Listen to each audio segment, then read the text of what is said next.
My name is Lyndon Bilal,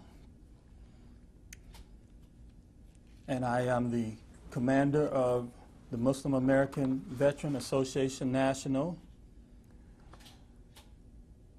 And the date is September the 22nd, 2015. And we are currently in the Library of Congress's Madison building. Library of Congress, Madison building, Washington, D.C. And I am doing this interview as part of the Veterans Project that the Library of Congress is running at this time. I am interviewing my friend and brother in faith, Sheikh Nazim Abdul-Kariem, who was a World War II veteran. And he is also a member of our association, the Muslim American Veterans Association. I thank you for giving me the time out of your busy schedule, because I know you are still a busy man, 94 years young, to allow me to interview you for this project. I'm sure that it will be valuable information that will come out of this for generations to come. So, I want to begin with some biographical questions about yourself, such as when and where were you born? I was born in Kingstree, South Carolina, April the 13th, 1921. And who were your parents and what were their occupations? My parents was Mary and Arthur Chandler, and my father was a sharecropper. And did you have any siblings? And if so, what are their names, genders, and did any of them serve in the military as well? Yes, I had 6 brothers and 5 sisters. All my brothers served in the military but one. The oldest one, Rainey Chandler. At that time, my name was Johnny Chandler, and my brother, Charlie Chandler, my brother, Ernest Chandler, all of which was in the service during World War II. And you had no sisters, or? I had 5 sisters. 5. Dorothy Chandler Collins, who is now 99 years old, and Thelma Chandler, Evelina Chandler, Mary Frances Chandler, and Annie Lee Chandler. And out of the 11 children, only 3 of us are left. And what were you doing, or what was your upbringing like in South Carolina? And what were you doing before you came into the military, if you can talk about that early stage in your life? Okay, my parent brought me from South Carolina at age 4 to North Carolina. And my father was, like I mentioned earlier, was a sharecropper, and I grew up on the farm. And for those who don't know what a sharecropper does, what actually did you and your father do as sharecroppers? We grew everything that you could think of that is on the market today, like cotton, tobacco, peanuts, corn, all kinds of vegetables, tomato, watermelon, you name it. And you would take these items to the market and you would sell them? No, we didn't do it. The owner of the plantation that we was on sold it. Sold the tobacco, cotton, peanuts, corn, and all. And my father had to take whatever he said they was worth or was sold for. Sounds like very hard work. Yeah. So, what age did you join the military? As I'm assuming you went in, you were drafted, or did you volunteer, or was at that time? I was drafted. I left home at age 17. I didn't like the lifestyle as a son of a sharecropper, so I left. And I went to Suffolk, Virginia. There I got a job. And shortly afterwards, I was drafted in the military at age 18. And how did you feel about being drafted into the military? Well, I didn't like it at that time, but when I received the letter that Uncle Sam needed you, and I felt obligated to submit to it. And was there a choice of which branch of the service did you go to, Navy, Army, or any other? No, there was not any. I did not have a choice. They placed me in the Army, and I was inducted at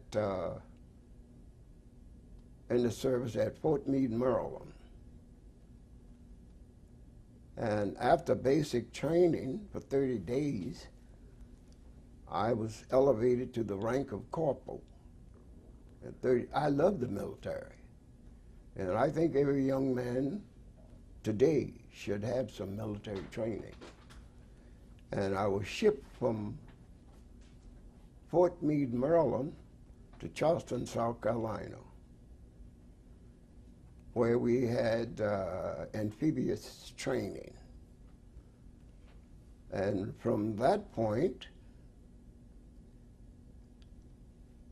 I should mention this, we had 2 black lieutenants came to us, to my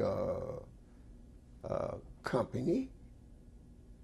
They were from Camp Kilmer, New Jersey, and they could not wear their bars into the city.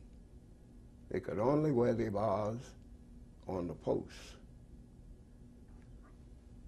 And we stayed there for a while, and the company that I was attached to left for the South Pacific.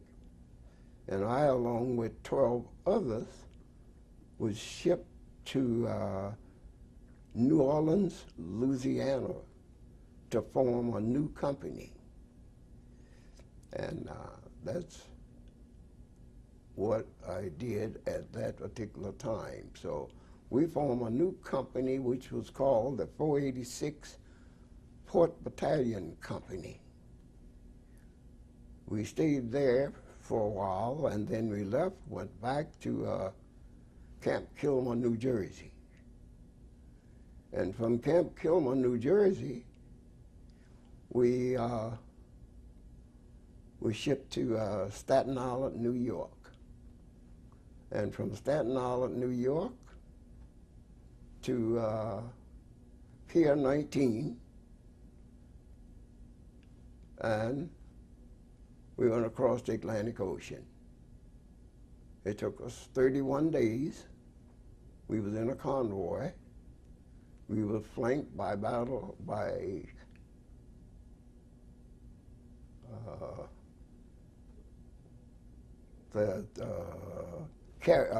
not carriers, but I'm trying to think of the name of the ship. There was a heavily armed ship, but they were not battleship.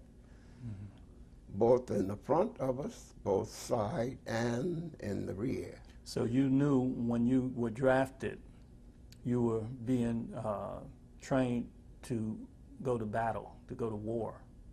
Yes, I did. And it's okay if you use names of people, if you remember the names, any of your drill instructors or any of your technical instructors or any of your friends. That would be good as well. Yes, Reflect. my company commander was named Captain Apple. My platoon officer, his name was Lieutenant Bennett. My first sergeant name was Sergeant Prather. My squad leader, his name is Sergeant Scott. And I was a corporal, his assistant. I was his assistant squad leader. So your job was to keep the platoon or the unit at the height of readiness for battle. That was my job. Everything in the military falls on the lowest ranking non-commissioned officer, which was me, a corporal. How many people you would say were under your command? In my squad, there were 21. And were they all African American? They all was African American, and at that time, the military was 100% segregated. We had white officers, but all of the troops were black troops. So did you think your training was inferior in any way to that was given to the white units? I don't believe that it was inferior, but it was segregated to the point where you might think that there was a difference in the training, but just personally, I believe we got the same training, militarily speaking. So how did you feel about the segregation that existed at that time in the military as you were preparing to possibly give your life in service to this country? Well, I really didn't think too much about it until after we got overseas. After we landed, should I go there now? Yes. After we landed in Liverpool, England, December the 24th, 1943, we got off of the ship in Liverpool and went straight to Belfast, Northern Ireland. And we had a big problem at Belfast with the 101st Airborne Division. We had the black soldiers and the white soldiers. We fought every night in Belfast, Northern Ireland. And the people of Belfast was wondering why the American soldiers were fighting the American soldiers. So that had to be explained to them, and that was before the invasion. Now, we was allowed to go out on pass, and in going out on pass, we would go to clubs, we would dance and having fun, and the young girls gravitate toward the black soldiers more so than the white soldiers at that time. And the white soldiers didn't like it. When I say the white soldier, primarily the 101st Airborne Division, which wore the T&O shoulder patch, Texas and Oklahoma. T&O 101st Airborne Division. We fought every night. When you say fight, was that fist fighting, verbal fighting, or just doing ugly things to each other behind the back? All the above. And see, the girls loved dancing with the black soldiers more so than they did the white soldiers, and that brought about a fight. And one terrible thing that happened, the white soldiers would paint themselves with mud, and they would rape those young women and blame it on the black soldiers. And there were black soldiers in the stockade for something that they did not do. It was done by white soldiers, because we didn't have to rape the girls. The girls hang out with us more so than they did the white soldiers. Were they able to catch any of the perpetrators? And if they did catch them, was justice served at all? I don't know. Most of the black soldiers that got convicted for rape, which they did not do, was given a way out by going to the front during the Battle of the Bulge. So they had an option.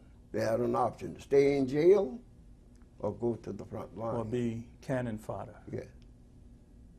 So that took place during that time. So just to get a better sense of what it was like, and now you were in Ireland, right? Belfast, Ireland? Belfast, Northern Ireland. And how long were you there, and what was the food? And you told me a little bit about or quite a bit about the social life that I'm sure didn't make it to the American newspapers back home. But what was the camaraderie like with you and the other soldiers in your company? And I'm sure there may have been a few good apples outside of those bad apples that you talked about. In the company itself, we had a real good cohesiveness lifestyle in the company. We had no problem with that. The only problem that we had prior to the invasion was the 101st Airborne Division. I repeat that. Yes. Were there any other, before I guess you left Ireland and you went? We left Ireland, we went to Liverpool, back to Liverpool. Okay, so if there are any other, because we're moving forward, I guess, and if there are any other memories that you experienced that you want to express, it's good to bring it out maybe now before we go to Liverpool. When we got to Liverpool, it was the same thing that it was in Ireland. And we left Liverpool and went to London. That was the staging area. We were being prepared to board the ship to go across the English Channel, and we had the same thing there in London. We had no problem with the people themselves, the citizens of the country.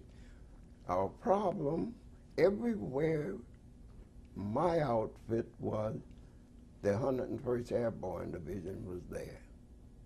And that's where we had our problem. They thought they were better than you all. Better, yes. And And we got on the ship and we went out into the English Channel. And from that ship onto the LST, Landing Craft Troop, onto the beach of Normandy. Do you remember what day that was? Or do you remember anything about that day? You know, that how you felt. I remember quite a bit about that day.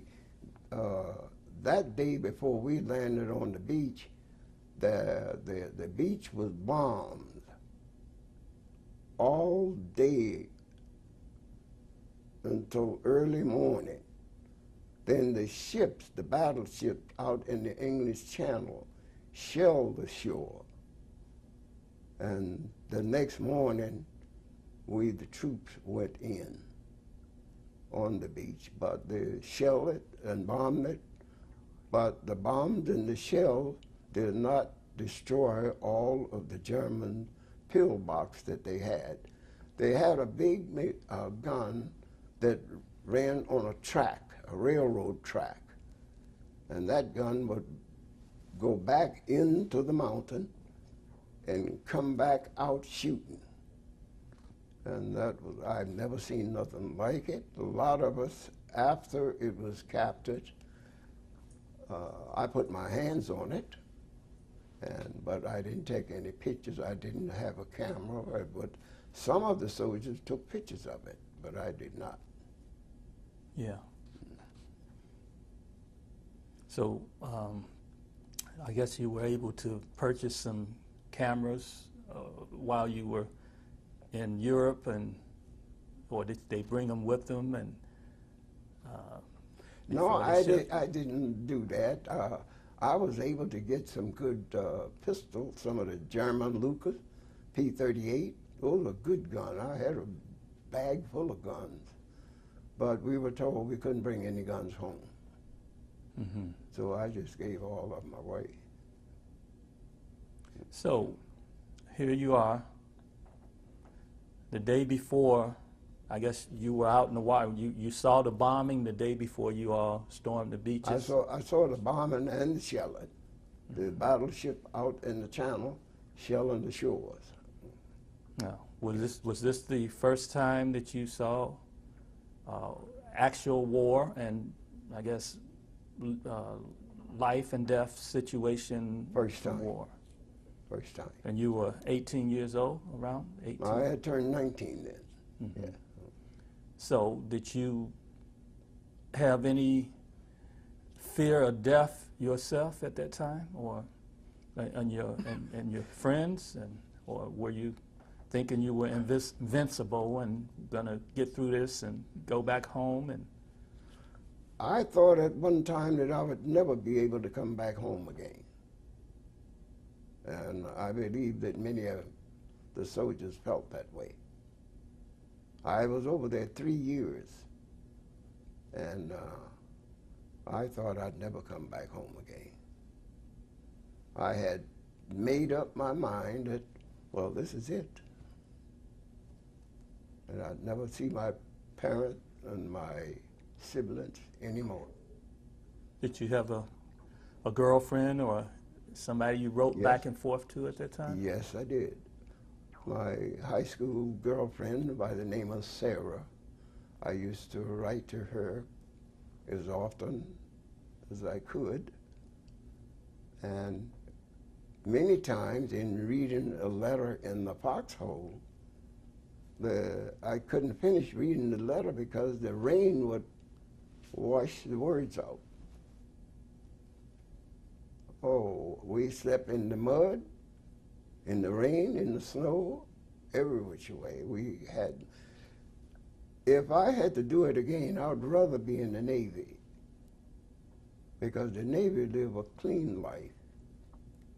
But we, the dog face, they call us dog face soldiers, we soldiers have a hard life and a dirty life, especially in the combat zone. Now, they say there's no atheists in the foxhole. I heard that said a lot. If you didn't dig your own foxhole, you might get killed, you know. So I guess you had to bathe and take care of your bodily functions in this foxhole, and also you had to be with the white soldiers next to them as well. We had to cook in our helmet. We had to wash in our helmet. We did everything in our helmet.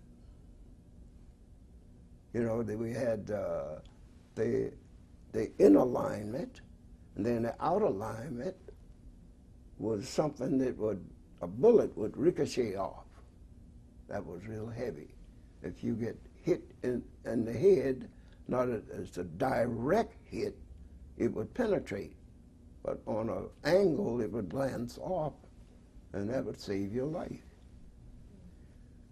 I always wondered about that. Mm-hmm. So did you, on the first day again, or within the first week and months of battle, did you experience any of your friends? Yes, I saw many of my friends who didn't make it, and some of them didn't make it on the beach because the German was in a superior position shooting after soldiers coming up a hill out of the water, and they was uphill and we were downhill. Some of them didn't make it out the water. And the thought was that the bomb and the battleship had destroyed all of the pillbox that the German had on the hill at that time. But the German had some pillbox was invincible.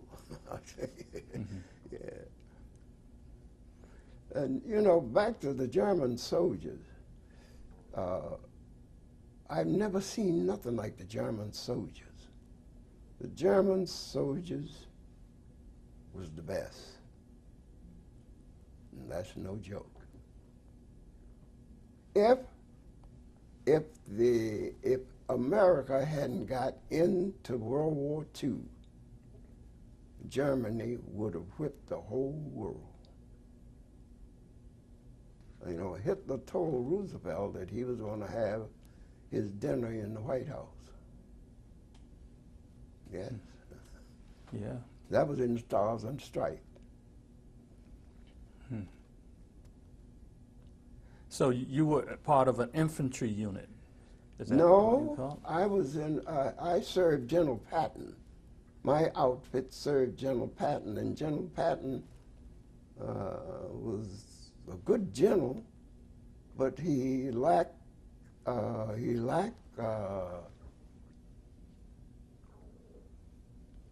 was not a politician. And rough around the edges, huh? he was a general, and his movement, he didn't send his men. He'd tell them, "Come on, let's go."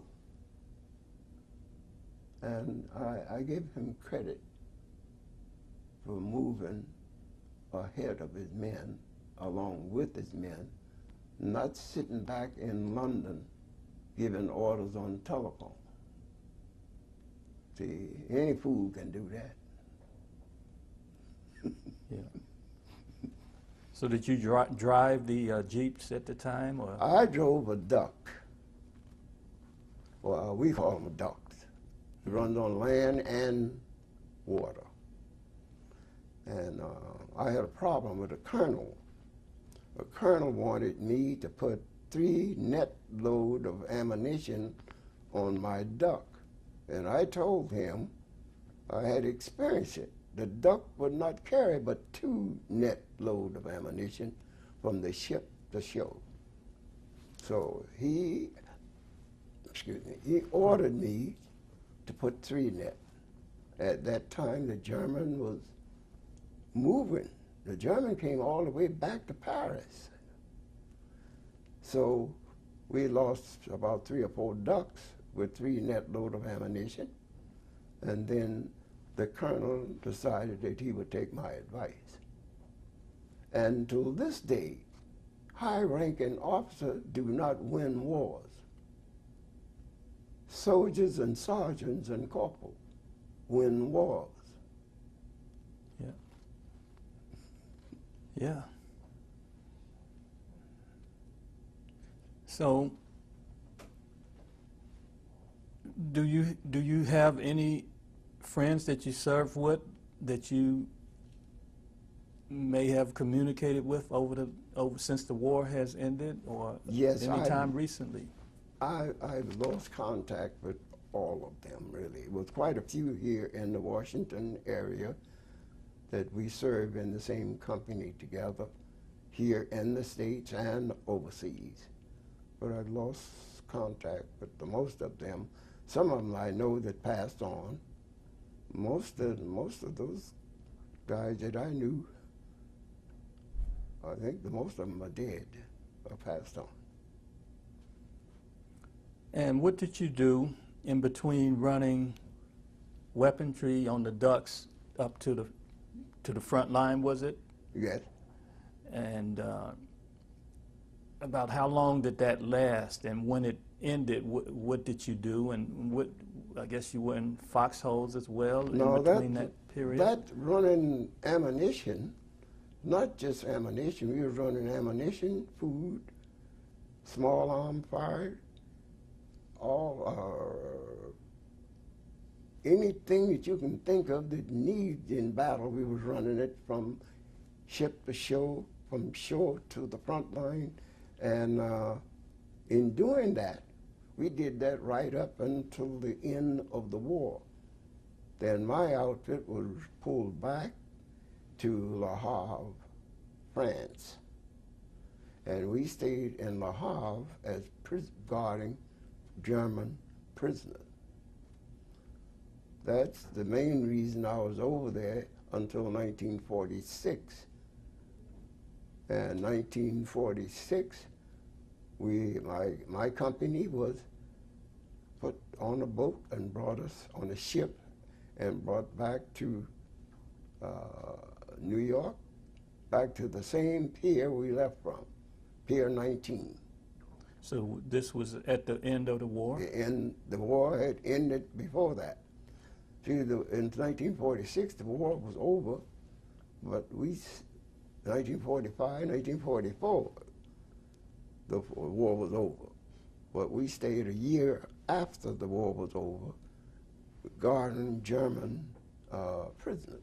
So did you speak any German, or did they speak English, or They, how did they you spoke communicate? English. I still know a few words of German, and I know a few words of French, because living in France,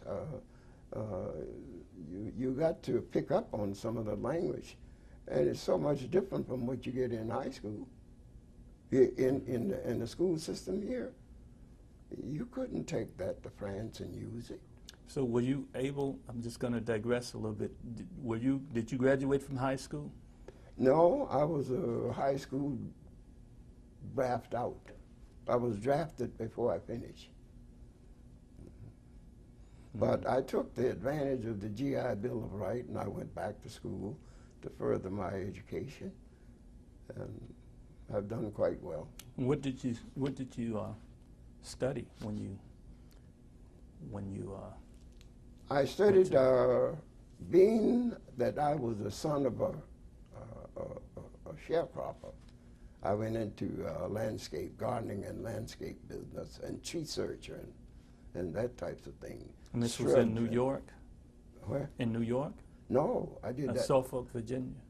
No, right here in Washington, D.C. So you came in after your service ended. You out-processed out the military in New York. And Yes. Then you moved to Washington, D.C.? No, I came back to Kilman, New Jersey. And I got on the bus to come to Washington, D.C. And the MP got on the bus, and that's where I was approached by the MP. He wanted me to show him my Army discharge. I told him that it was in my duffel bag. And he said, said to me that, I want to see your discharge. And he told me, he said, nigga, the war is over. You better get in your place. That's what I received on my second day back in the United States. He told me, nigga, the war is over, get in your place.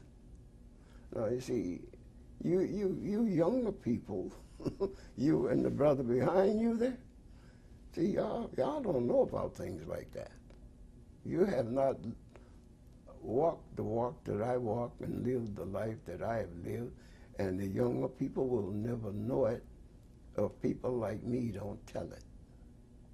And this is what he told me. And when I got to Washington, D.C., I had to get on, I was going down North Carolina to see my parents. And I had to get on the back of the bus in Washington, D.C. And Washington, D.C. did not change until 1955. You go into the five and dime store downtown in 1955, you could not sit on the counter and eat a hot dog or drink a cup of coffee. You could order it, but you had to take it out. 1955. Same way on the streetcar. There was a sign. You had to go behind the sign, and you had to go to the back. Like, what's the lady down in Alabama? Rosa Parks. Rosa Parks.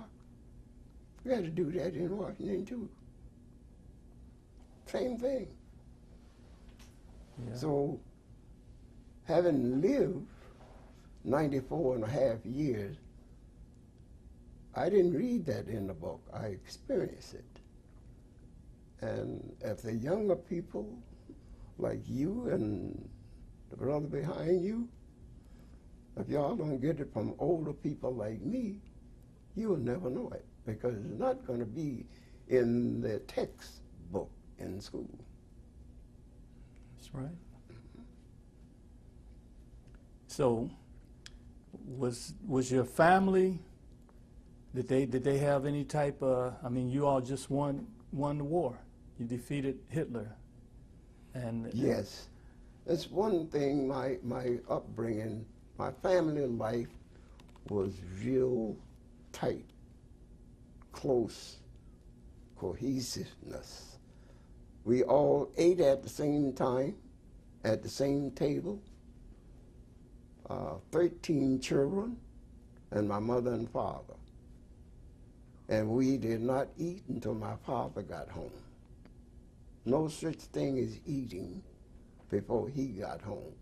Like today, 2 or 3 children, this one will eat at 12 o'clock, another one eat at 1. We did not do that. A family that eat together and pray together will stay together. So that was my father's motto. And he was the undisputed, absolutely head of that family. Now, the reason we having problems today, there is no head of the family, white nor black. You cannot discipline your children. The government will step in. some tissue here if you need them. Thank you. So that was one way right now that if the government would leave the family alone and allow the parents to discipline their children the way they should be disciplined. Mm-hmm. Parents are not going to kill their children. They are forced into killing them because they realize they cannot do anything about it. So all this is going on right now. Mm-hmm. And my family, we were not in Islam at that time, but we prayed 5 times every day as Christian. we prayed 5 times. We had to pray in the morning, early in the morning, when the rooster crowed. A lot of people don't know about that. The rooster called, they are done. When the rooster crowed, we pray. We pray before we had breakfast. We pray at lunchtime. And we pray at dinner time. And we pray at bedtime. And not just one of us, all together at one time. So when you were overseas, did you, because you come from a religious, strict, sound like a pretty regimented religious family upbringing. And I guess meeting other people who have different beliefs. Mm-hmm. And you, a young man, how were you influenced by seeing a bigger world than what you had experienced in America? Well, based on the way I was brought up, that had a tight hold on my thinking. And I held on to what I was taught by my mother and father at that time. And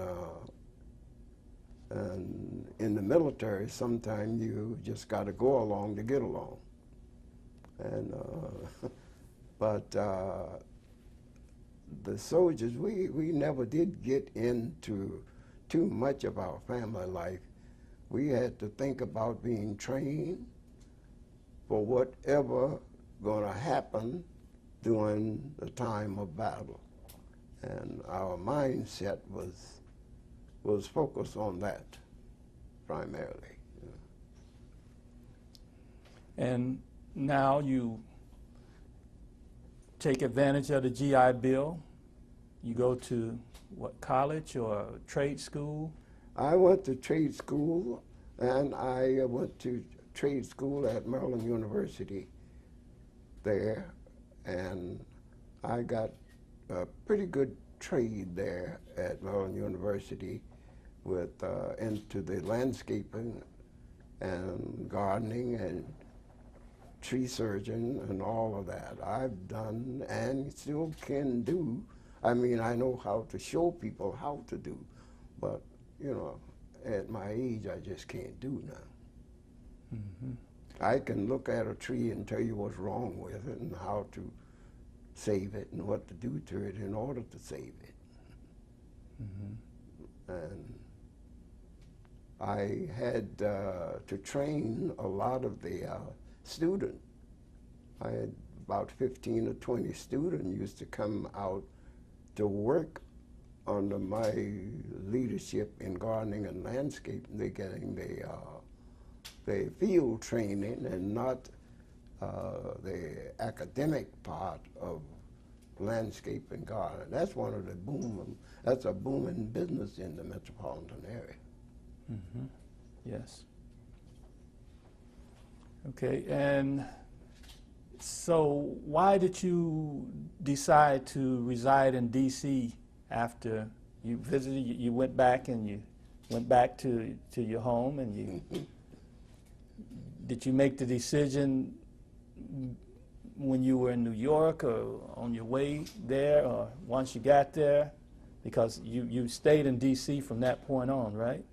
Yes, I made the decision back in North Carolina when my parents had left the farm and bought a house in Winston-Salem, North Carolina. I went back there and I stayed for 2 weeks. And that lifestyle there, I did not like it. I had a sister living in Washington, D.C. Her husband was working for the post office. I came to visit her, and I never did go back to North Carolina. And I visited with her the latter part around the fall, around September of 1946. And I got a job with the federal government, and I did not go back to North Carolina.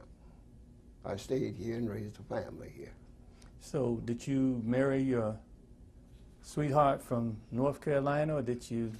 No, I met a young woman who was a friend of my sister, and we started seeing each other, and we got married. Yeah, and I got married in Washington, D.C. And of course, my wife is passed on now. That's one of her granddaughters sitting right there. Yeah. So did you buy a house here immediately, Yes, I or bought a did house, you yeah. rent first? And I as a rented- veteran, how did you use your status as a veteran to help you I along the used way? my status to help to buy a house, also to go to school. I realized that I needed to go to school, and I'm a firm believer that there can be no elevation without an education. And I realized that I needed to educate myself. And from that, I've been doing quite well. I have no complaint, but as we speak right now, there is still injustice going on in the nation capital at this very moment. We need to rename the Justice Department.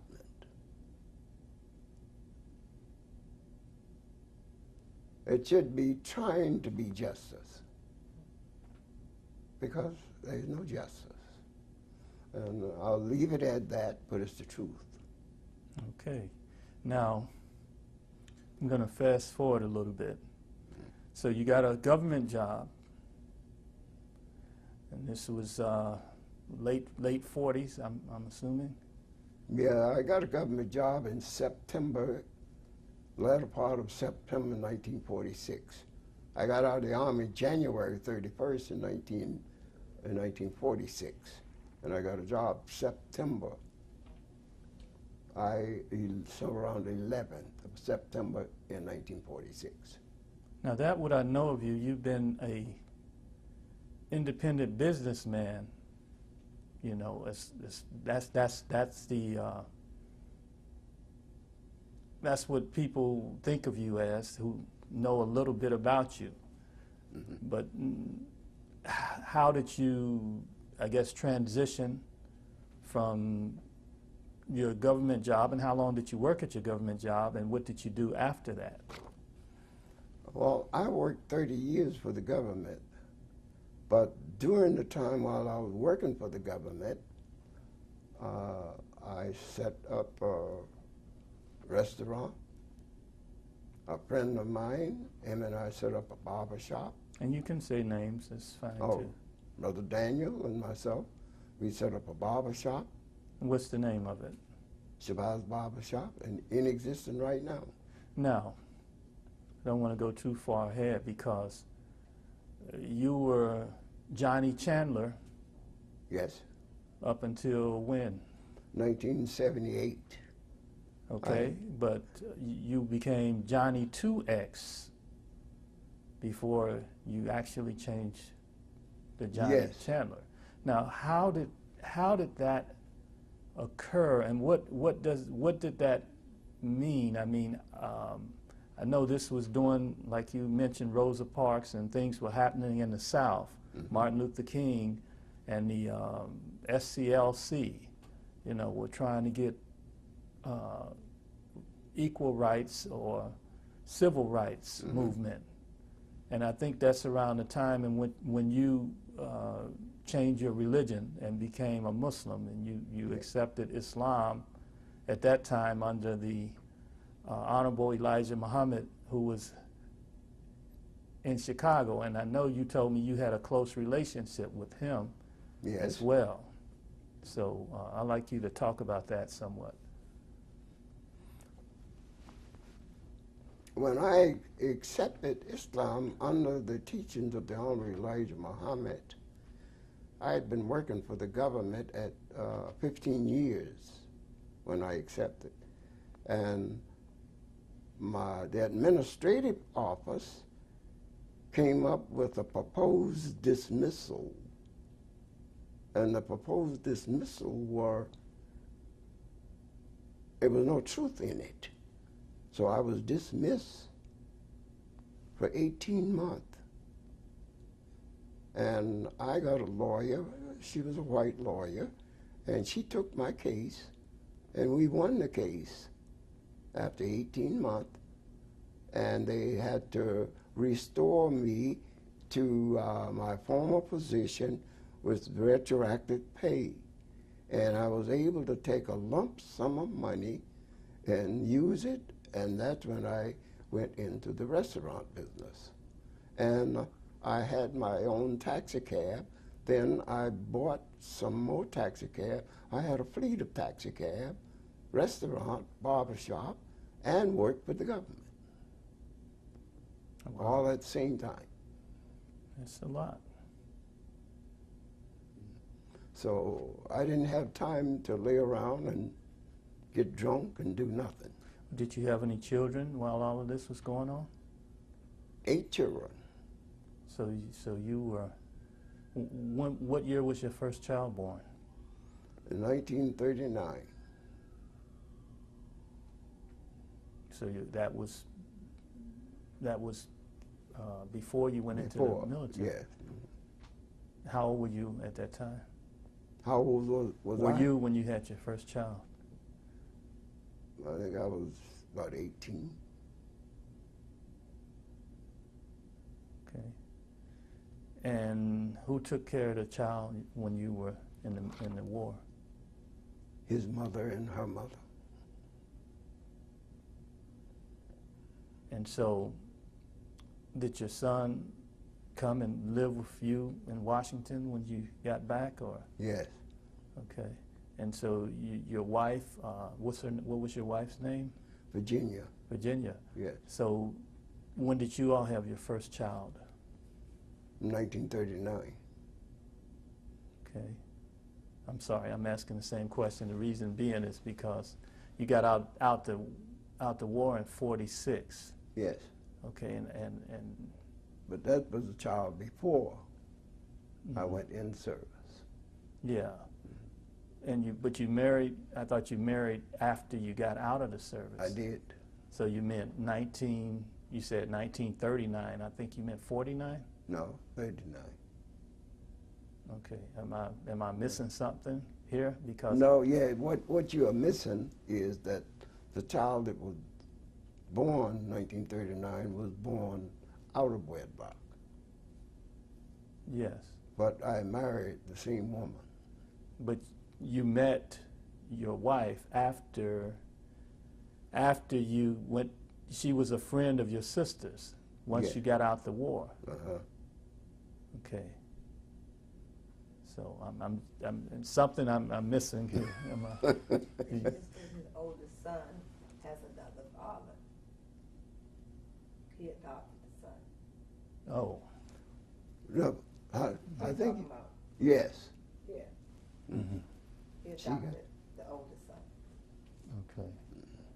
but he doesn't distinguish step and adoption. It's his son. Yeah. Sure. Okay. So That's what is missing. yeah. So I'm getting up to the point in which, because you change your thinking. I mean, you changed when you joined the Nation of Islam in around 1950, in the mid 50s, somewhere in Yeah, there. 1956 when I came into the Nation of Islam, when Yeah. I joined the Nation of Islam. And how did your family feel about you joining, your wife and your children and? My wife came Parents. right along with me the very same day. She accepted when I went back home and told her about what I had heard. She accepted it right away. Now, what did you hear? She was dumbfounded like I was. I was shocked out of my wit, man. I didn't know what to think, because I had been thinking these thoughts even as a young boy, 7, 8, 9, and 10 years old, and I could not get the pieces together until I heard one of the ministers by the Honorable Elijah Muhammad. And I accepted it right away because it tied right in with what I had been taught coming up through the Masonic order. The Masonic order is only a watered down version of Islam. So you joined the Masonic order when you moved to Washington? Yes. And where did you have your meetings? What did I have? Your Masonic meetings, where were they held? Up on 11th Street at Prince Hall, Okay, 11th and U, okay. 10th and U, rather. And so you became a Mason. Yes. And you left Masonry to join the Nation of Islam, or did you do both? I left well, once a Mason, always a Mason. But after understanding Masonry, then being taught Islam, I learned that Islam was a complete circle, 360 degrees. In Masonry, you can only get 32 degrees. And Eisenhower got the last 32, not Eisenhower, Truman? Truman got the last 32. And you can only get 32 degrees, as I mentioned earlier. But Islam, you are exposed to 360 degrees. So why would I hold on to 30 degrees when I have a chance to get 360? So that's when I accepted Islam as taught by the Honorable Elijah Muhammad. And the reason, one of the main point was that he had the F, the J, the F, the J, you know, reading Arabic from right to left, you had the F, the J, and E. the E, and the I. Right. Freedom, justice, Equality? equality, Islam. And that stuck with me because in my childhood day, I did not see any justice. And I fell in love with the word justice. Now you listen to our politicians today, you will never hear one of them use the word justice.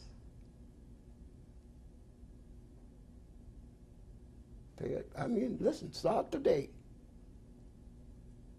Even our president do not use that word. Freedom? No, equality is the word. Never use the word equality. Freedom and justice, the American way. Equality is never used. And there's a reason for it. Okay. So that stuck with me, and I thought that I would try Islam. And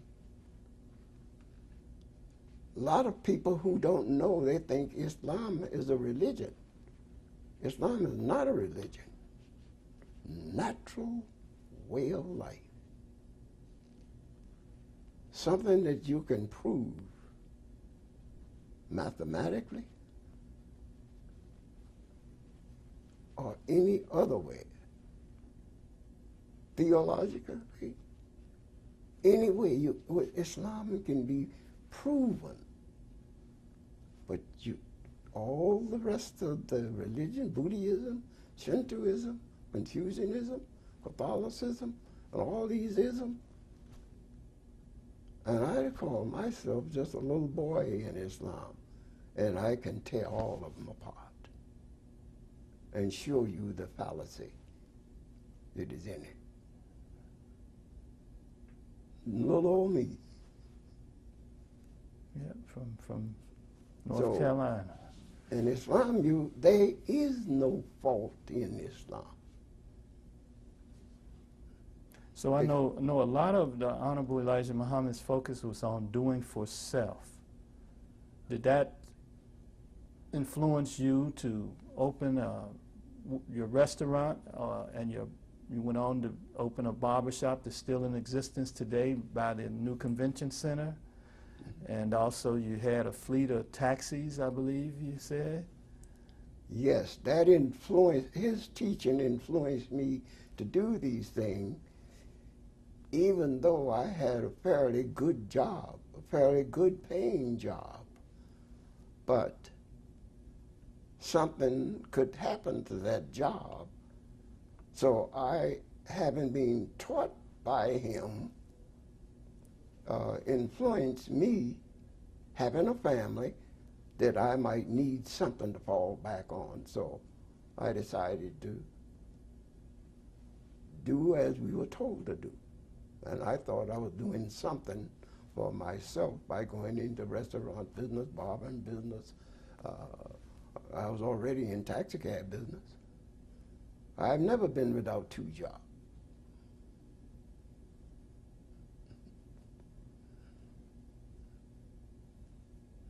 And you just recently considered yourself retired, right? Not too long ago. What? Yes, I retired in 2007. Mm-hmm. Yeah. And those teachings that you got from the Honorable Elijah Muhammad were personal as well, because you became one of his drivers when he was in Washington, D.C. Yes, Is that correct? Personal and collectively. And also his wife. Yes. You drove around his wife, I drove Clara his Muhammad. wife throughout the city of Washington, D.C., from place to place, yes. And I drove Malcolm. I used to pick Malcolm up at the airport. You're talking about Malcolm X, Yeah, right? Malcolm X. And him and I was very close. Yeah. So. Now, in 1975, something phenomenal happened in Islam in America. Can you explain what that was? In 1975, the passing of the Honorable Elijah Muhammad happened, and it really was shocking to me as well as many others. But I consider myself grounded well enough to be able to accept his passing and leaving us. I accept it wholeheartedly because nothing is forever but God himself. And we all gonna pass away. And I looked at the Honorable Elijah Muhammad like I did Moses, Jesus, Abraham, Isaac, Jacob, and Prophet Muhammad. They all had to go. And I knew he had to go, and I also know that I got to go. And it doesn't bother me at all. So, Yeah. and when that happened, I kept right on marching, kept my same pace. So what compatibility was it with your military service and being a member of the Nation of Islam, and you know, your promptness, your dutifulness? What compatibility did you see in being a Muslim and being a soldier? Well, being a Muslim, it just reinforced what I had already had. Military training, I really believe it should be mandatory. I think everybody should have military training. I think that's the reason we're having a lot of problem in the streets today. Loose mind out there. No self-worth, no self-training. They need military training with an objective. These people are running wild. If I was the president of the United States, the first thing I would do, I would enact, if you kill a man, you got to eat him. I know that sounds. Yeah, I've never heard that one before. Definitely, that would be a deterrent. Well, I just thought I'd throw that out there. But, you know, you need to stop the killing. Innocent people are being killed for nothing. We could stop the war if we use the term freedom, justice, and equality. Equality is taken out, completely out of man's thinking.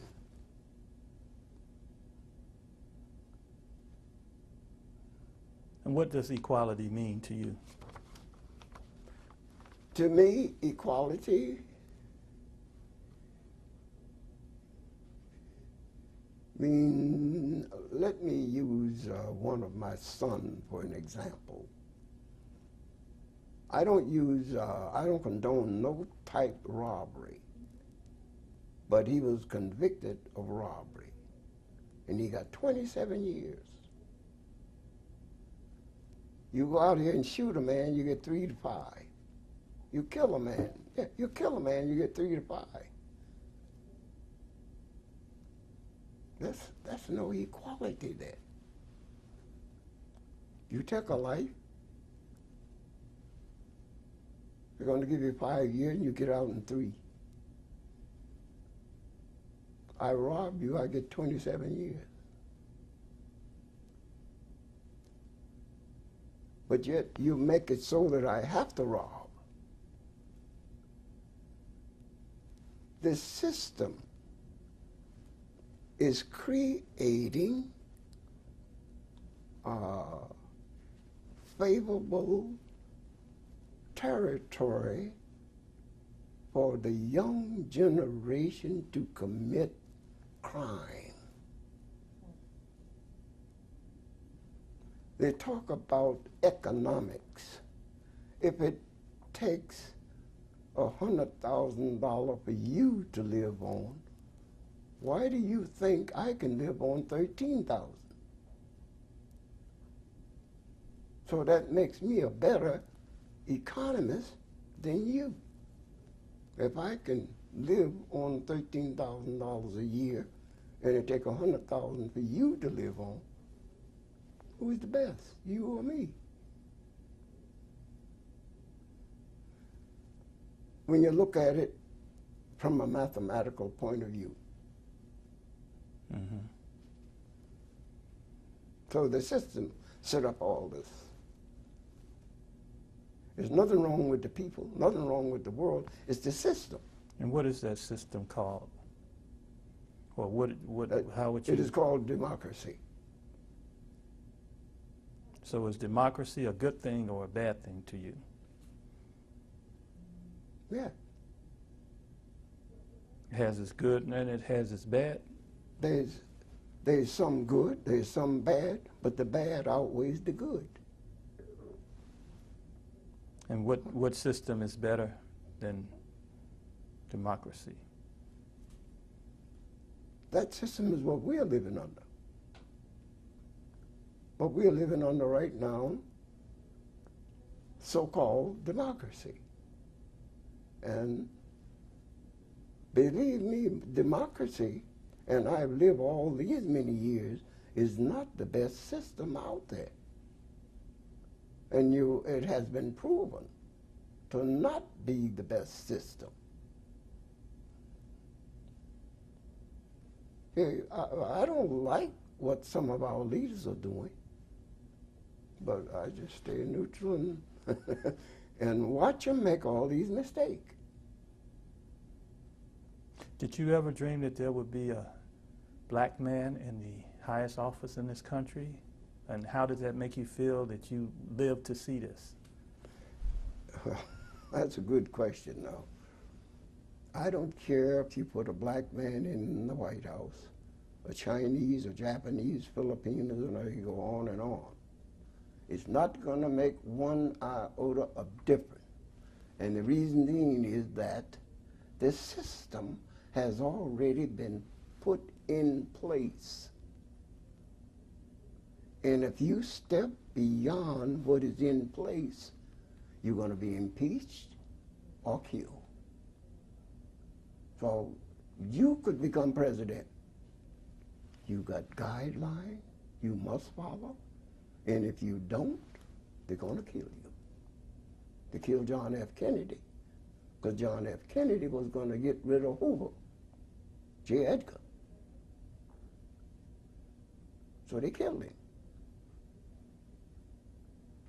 And so the president, if he want to live, he got to stay within the boundary that was set up for the president.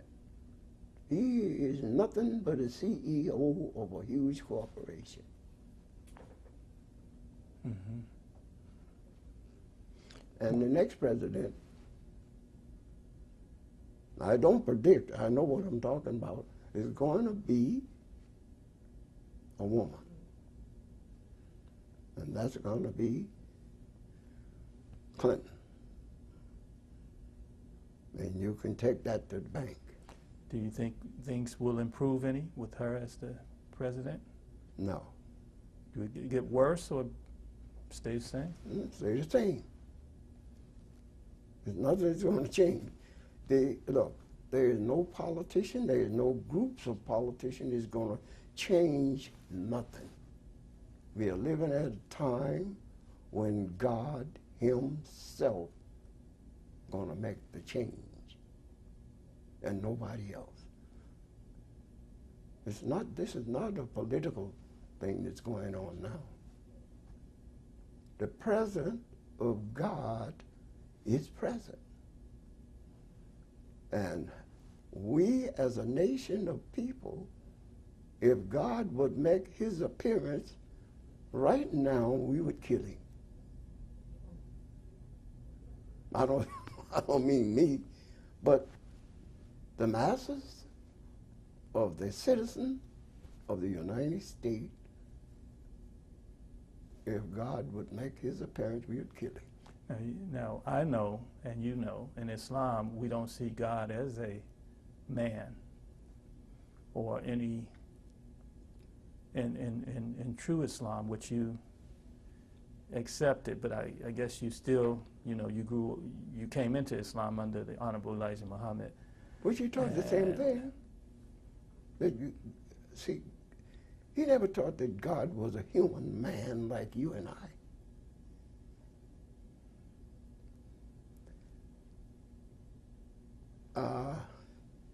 If you are sent by somebody else, that don't make you that somebody. You're not as great as the person that sent you. So the man that came, as was taught during that time by the Honorable Elijah Muhammad as being, he said, his God, but he came in the person.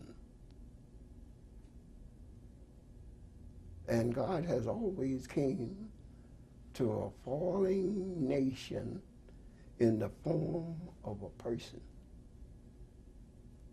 He appeared to Prophet Muhammad as a person. He appeared to Abraham as two persons. He appeared to Isaac as three. So he appeared to all of the prophets that you can think of as a well-dressed human being. And a human can only be concerned with humans.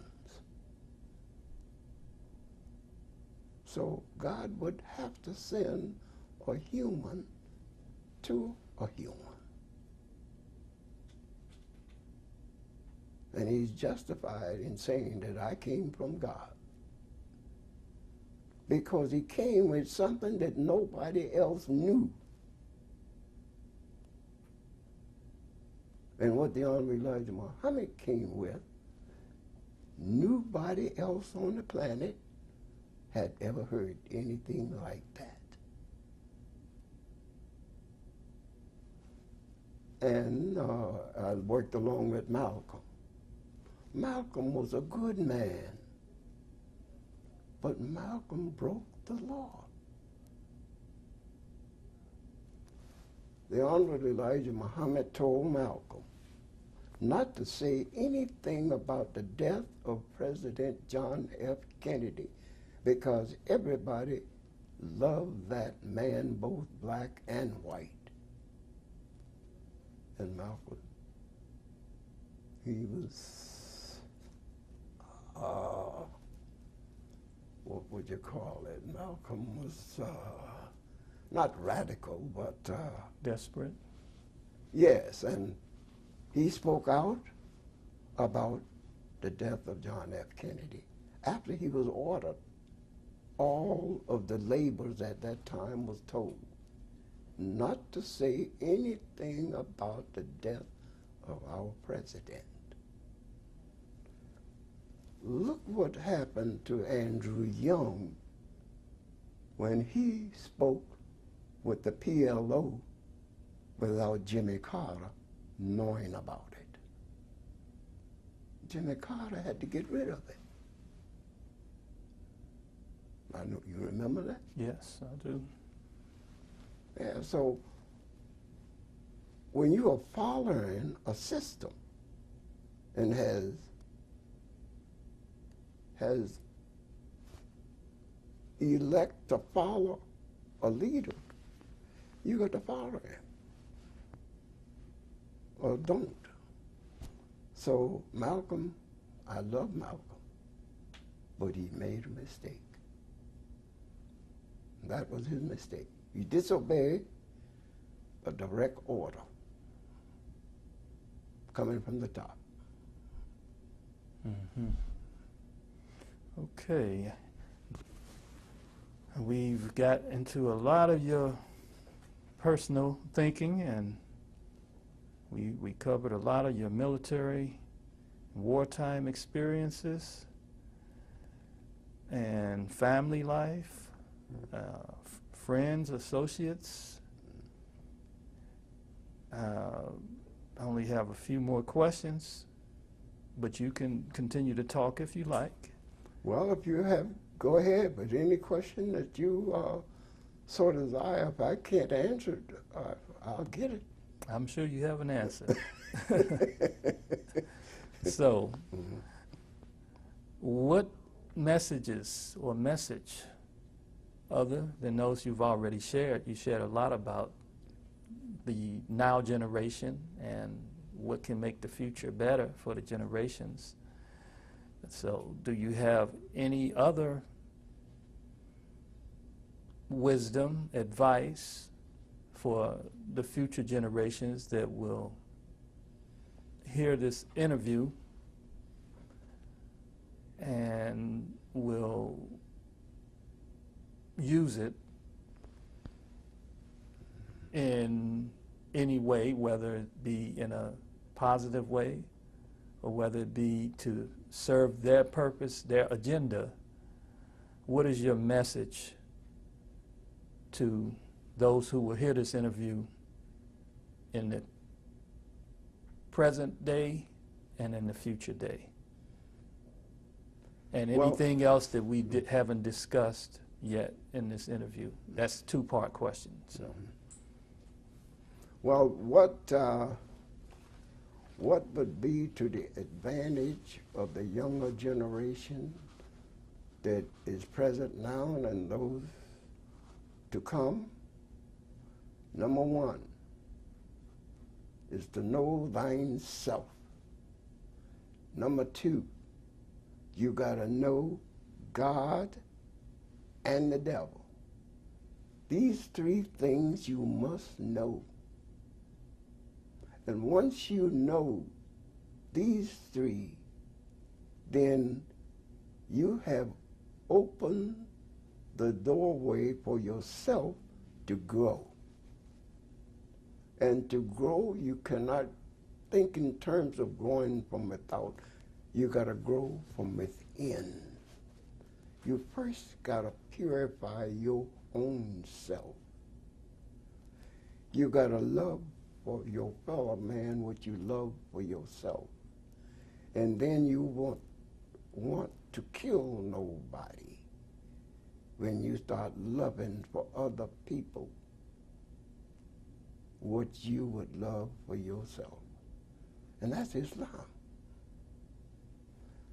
And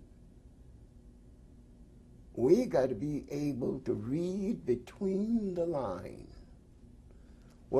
Everything that you hear on television is not the truth. Everything that you read in the newspaper is not the truth. That's the reason it got to be edited. If it's not edited, the total population is not going to get the true meaning, will get the true meaning unless it is edited to the point wherein I use the term that the Honorable Elijah Muhammad used.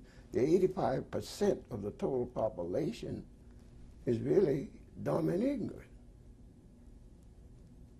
10% know, and the 5% give instruction to the 10%, and the 10% rules the 85%, black and white. A lot of white people don't know that they have mistreated black people. So they don't know it, so they don't believe it until it is taught to them. And you see, I'm not saying something that I read in a book, I'm saying something that I have lived. My father worked all 12 of his children for nothing. And I think I was in the 7th grade at that time, and mathematics was always been my strong point. And I told my father, I said, these figures are not right. I said, this man cheated you. And you know what he told my father? That he would have to take me out of that school. But people call that water over the dam. But the new generation do not know that we all got to reap just what we sow. You can't go in a field and sow peanut and expect to harvest cotton. You're going to reap what you sow. And if you don't do it, if you do bad, your children are going to reap your bad deeds. So what is happening in America? And America right today refuse to admit, I don't mean the people, when I say America, I mean the leadership in America, Congress, the Senate. These people will never submit that they have treated us wrong. Never will they do it. And that is also written in the Bible. And if I had the time, I'd show it to you in the Bible. And I'm happy that the Honorable Elijah Muhammad brought me up in the Bible. I know the Bible, and I'm learning the Quran. So the best educated person in the world is he who educates himself. As old Abe Lincoln. Yeah, so with that being said, my feeling is that America is setting herself up. I don't mean the people. When I say America, I'm not talking about the people. The leadership Right. is setting us up for a major disaster or catastrophe. And because we are very unfair. War should end today if we would think in terms of equality.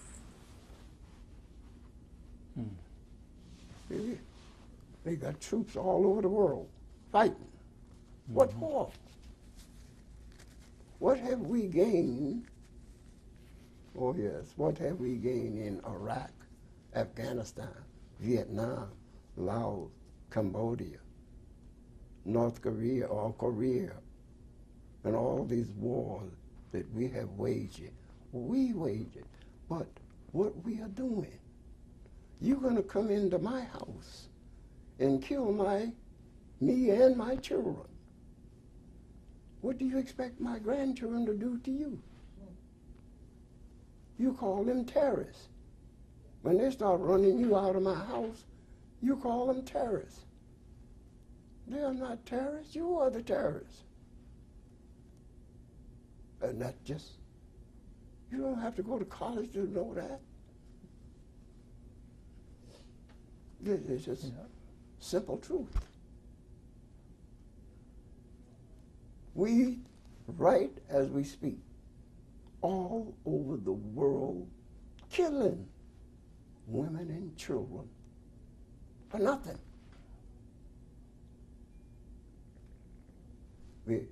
Our objective is to make them bow to my way, and that's all. But their grandchildren are going to come back to haunt you. And that's what I see for America. America is setting us up for destruction. Not the 85%, but the 5%. And as I mentioned earlier about Islam and not being a religion, Islam is just a way of life. You practice it not on Sunday. Every day you practice Islam. The question was put to Moses, not Moses, Abraham. Abraham was not a Christian nor a Jew. He was an upright man. And then his prayer to God was to make his protege submit themselves in Islam. So Islam is nothing new. It's just new to America. And of course, the leadership in America knew all about Islam. Go over to Alexander, the George Washington Monument, and take a look at the walls in George Washington Monument. Go to the Congressional Library of Congress and take a look straight up. The first thing you see is Islam, mathematics, engineer, agriculture, and it goes all the way around, but it's up there in the ceiling. And what people got to do is go and take a look. But the most of us who live here don't know what's in Washington, D.C. But I took it upon myself to take a look. You cannot set up a government unless it is set up on Islam. This government is not a Christian government. The people are Christian, but the government is not. Mhm. You can take that to the bank too. Cash it in. Okay, sounds good. So, is there anything we haven't discussed that you'd like to discuss before we conclude our interview? Well, you're in charge. You call the shots because I'm saving a lot for my book. You know. I can't wait. I'm doing the book. See? Can't wait. Because I think it is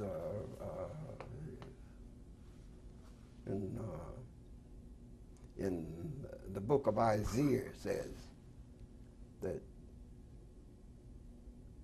there is no knowledge, there is no wisdom that goeth into the grave where thou possess it. Whatever you know, if it's not on paper, you take it to the grave with you. So I'm doing a book. Can you share the possible title of it? One of my books, the title is going to be From Normandy to Mecca. Interesting. Yeah, I've been to Mecca twice. I was blessed to make the trip twice, and that's going to be one of the titles. Mm-hmm. And the other one, excuse me, I haven't decided the title yet, but that's the first one. Mm-hmm. And how do you think that sounds? From Normandy to Mecca. Well, having had this interview with you, I would think it has something to do with your transition from the military to becoming a Muslim, and what happened in between that period. I like the title. Yeah, well, that's going to be the first one. The second one is going to be mostly around my family, how my family isolated me when I accepted Islam. And you have 94 how many grandchildren you say you have? How many grandchildren I got? 94 grand is 94 total. A lot of family. I got one of my grandsons who have just graduated from the University of Arkansas, and his major is journalism, and he's supposed to be helping me to put my book together. So I'm going to have some help, and that's one of my good helper right there, one of my granddaughter. I got a lot of granddaughters, and she takes me from place to place. When I want to go, she takes me down North Carolina, and I go down there and spend maybe sometime a month or two.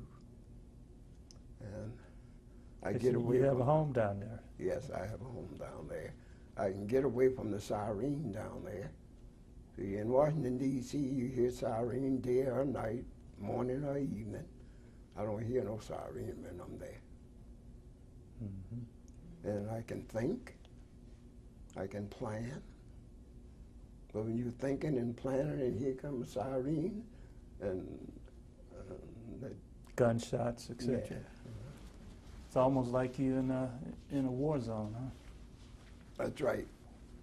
I stayed in the war zone so long I could tell, we call it mail, outgoing mail from incoming mail. When shell is going out, it is whistling like,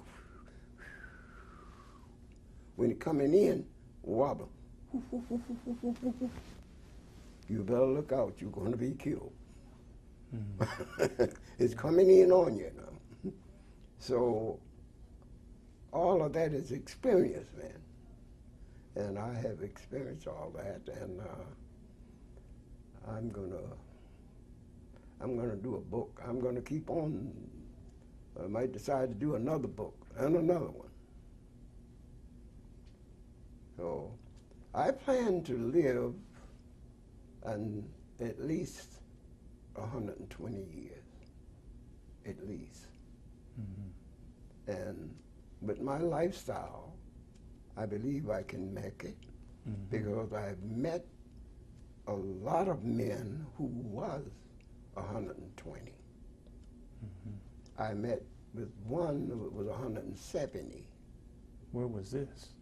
That was up in Timale in Ghana, West Africa.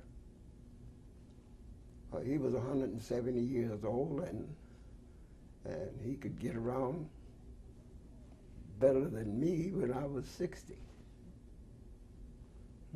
Yeah, Interesting. when I retired from my government job, I did a lot of traveling all over Africa and different places because I wanted to see what Africa was like. And Africa is the richest continent on the earth. But the people are so disunited. They don't know how to get the richness out of the ground. But that's a rich continent. And when I used to tell the people that I was with, I'm going home tomorrow. They call me doctor when I'm over there. They say, well, Dr. Kareem, say you are already at home. Yeah. Say, why don't you just stay? So, no, my plane leaves tomorrow. I'm going home tomorrow. But I love Africa. It's a nice place to be, and you observe the Caucasian or white people who are transferring and moving into different parts of Africa. You can become rich. All you got to do is have a little know-how. Africa is a virgin, and that's the reason the United States government wants it. Yeah, and they set out to get it, and they're getting it. Almost got it. So I just might go and get me a piece of it. Yeah. As I can still move around, and all I got to do is get there. The people will help me, brother. Oh yeah, the people will help me if I get there. I'm well known, well, especially in North Africa and West Africa, and getting to be known in East Africa. But West Africa and North Africa, I'm well known. The king, the new king of Ghana, I lived at her house the last time I was in Ghana. They never had a female king before. And she, Otompa didn't have no son. So the kingship fell on his daughter. Oh, okay. So I lived at her house the last time I was in Ghana. But she wasn't the king then. Yeah. She was just the daughter of the king. Interesting.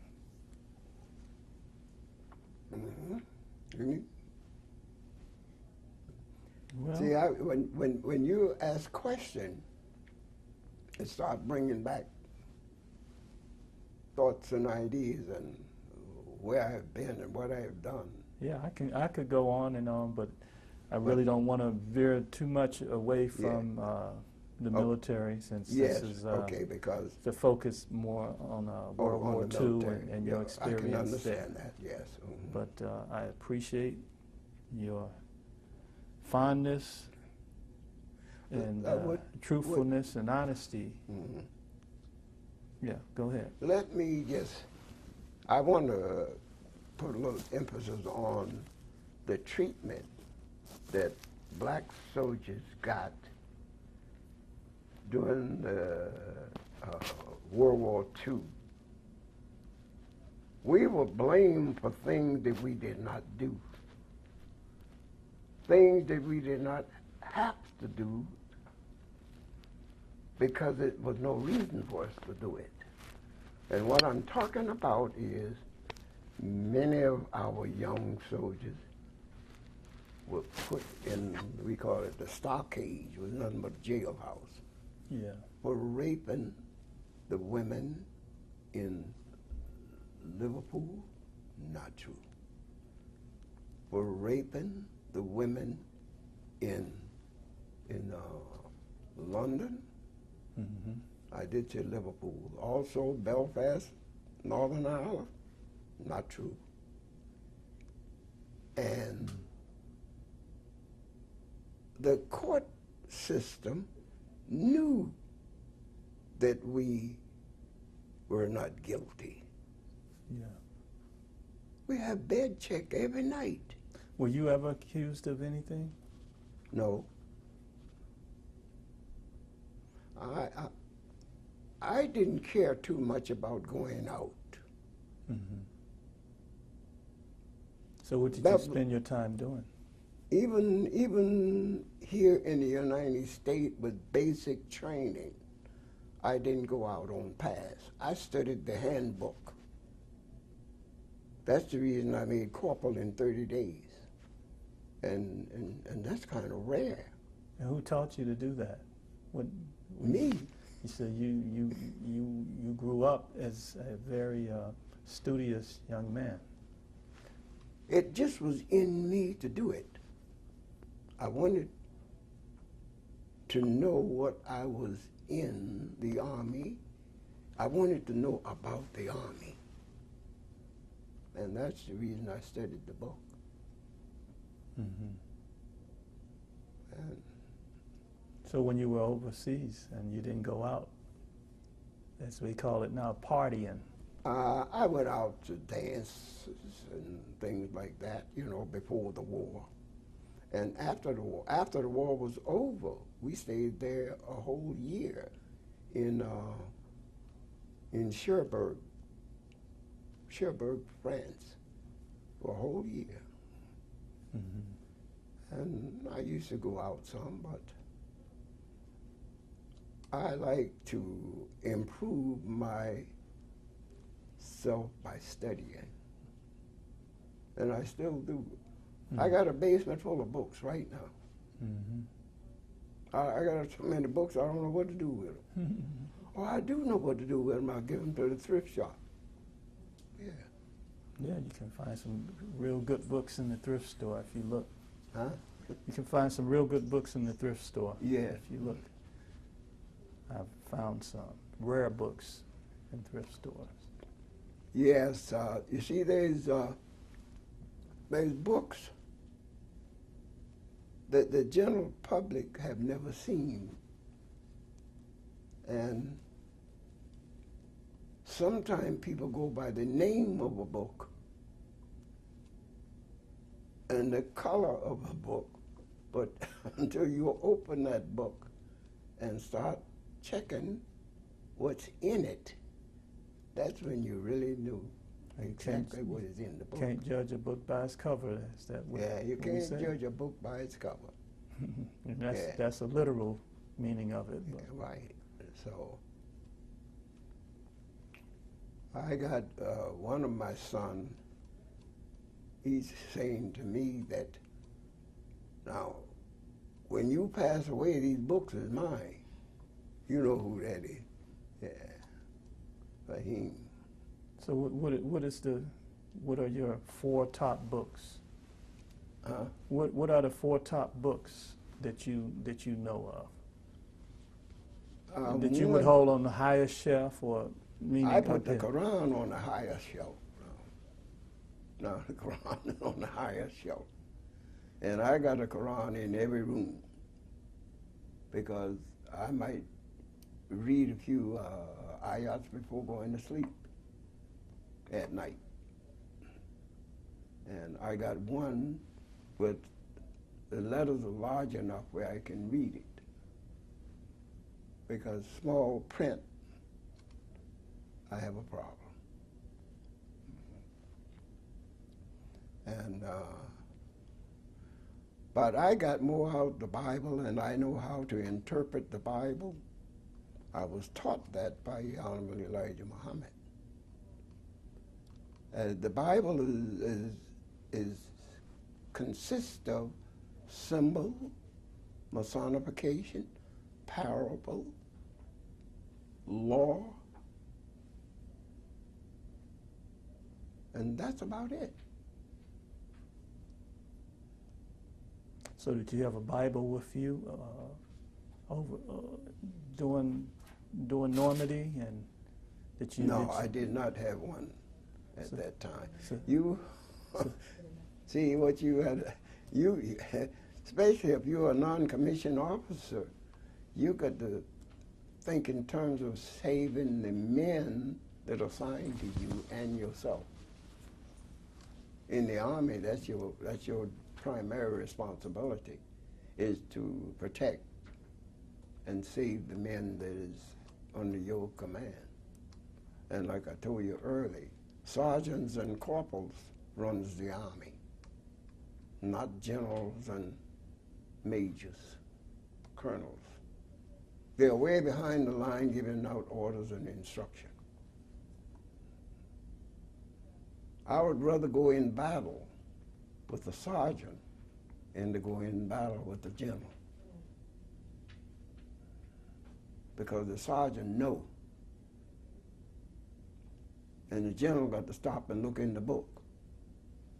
See what the book say about a given situation. And you got to come from you got to come from wit in certain given situation. And that's the reason I'd rather go in battle with a sergeant.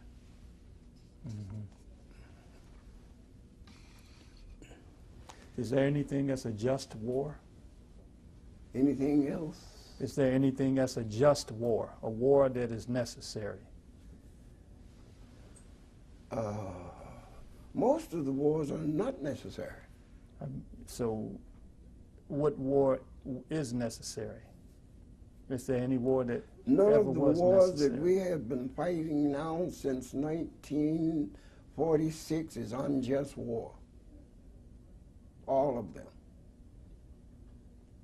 So World War I was necessary, you believe? Yes. World War I, World War II, it was necessary in my honest opinion because of what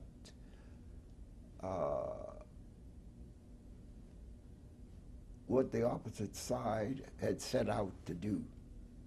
But you see, and Hitler had set out to conquer the whole world, and he conquered Europe, all of Eastern Europe, and part of Western Europe, and told Roosevelt that he was going to have dinner in the White House.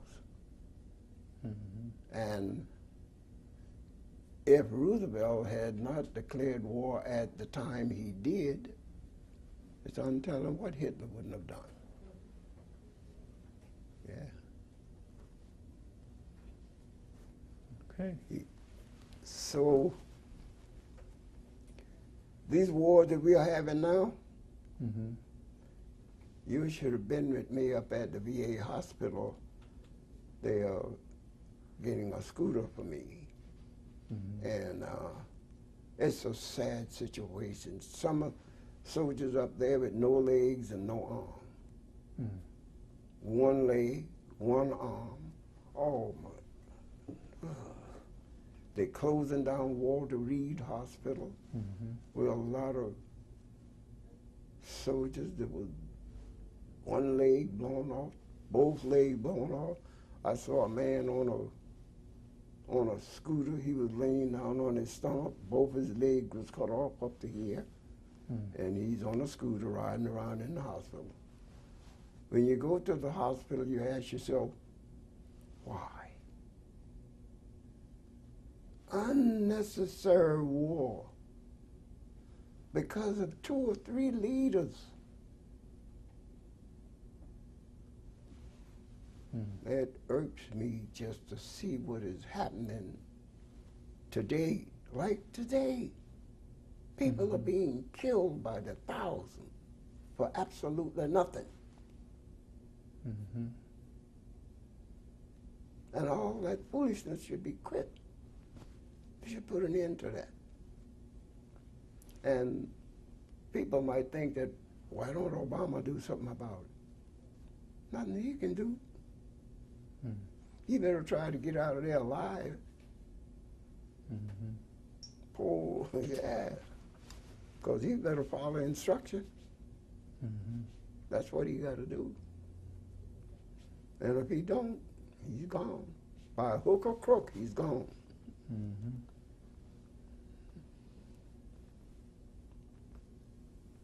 So this war is not going to end until we, the masses of the people, as the book says, the dead must rise.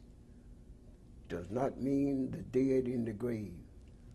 The mental dead, the economically dead, all of these people are walking around.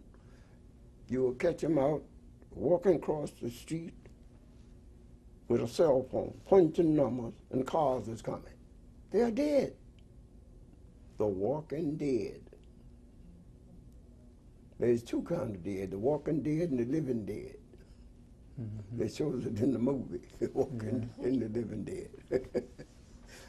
And they're dead. So America is dead.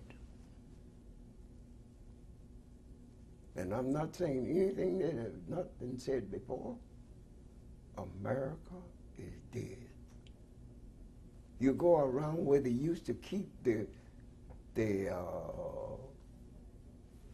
all around the streets and the freeways and all, clean as a pin. Now the grass is that tall. Go up North Capitol Street and watch the grass. It's that tall.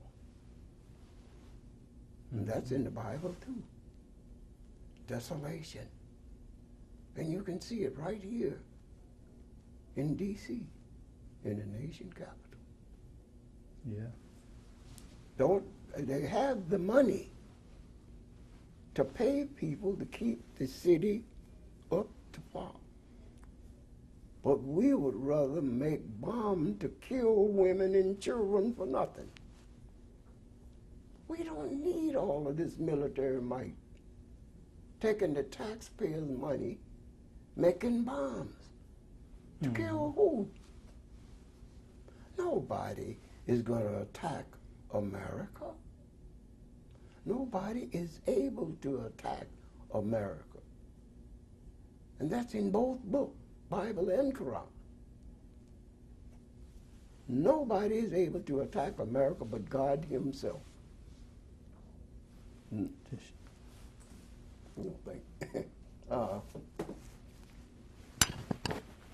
Yeah. Look at all the planes. We got planes in the air that never come down. Why do we have them up there? Do you like flying? Yeah, I love it. It's comfortable. So you don't have nothing against the 101 Airborne for what they did? See, when I'm, all the places that I've ever flown, it was like sitting like I'm sitting here now, after it gets into the air. Unless the plane hit a few air pockets and start rocking, but the plane that I travel overseas on, they would fly so high you never feel nothing. Yeah, so you grew up though, I guess you've seen a lot of changes in terms of transportation, technology, education, everything. I've you know. seen a lot of change, but our children are being dumbed down. I have a grandson, and I like to talk about him for just a minute, if I may. I was called up to his school when he was in the first grade. And just a little boy in the first grade.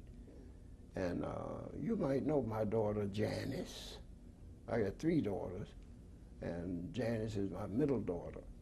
And Quran in the first grade, the teachers called her, and I went with her. And they didn't like the way he walked. Said he walked like he owned the school. And First grade. And that was the problem they had with it. And that boy was as smart as a whip. He went on through the University of Arkansas with flying color. He was teaching the teaching. Mm-hmm. And one of my sons, you probably know my son, Fahim. When the school was closed down, he went up to Coolidge High School, and he tried to teach the teacher math, and that was embarrassing on the floor. Did he ever tell you about that? The teacher teaching math in high school didn't know the power of 0. And Fahim was going to teach him the power of 0 because he was taught by one of the greatest mathematicians in America, Dr. Lonnie Shabazz. Yep. And so I said, Butch. I call him Butch for short. I said, you don't embarrass your teacher on the floor. You should have taken him aside and talked with him. See, so he was like the smooth stone and the rough stone. That's what coming through the secret order. All the ones that come through there are rough stones until they begin to acquire wisdom. And when you acquire wisdom, then you are called a smooth stone. Then you can be used. But the stone that the builders reject was all rough stone. And that is the majority of the people in North America, is rough stone. Not some, but all. I don't care whether they're white or black, they are rough stone. They are without wisdom. See, knowledge is different from wisdom. Mm-hmm. Explain. Okay, brother. You have any more questions? I do not. I think we had a nice long interview. You have any, sir?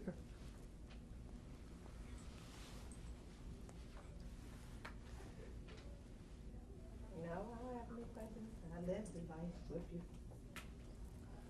So, again, I appreciate your fondness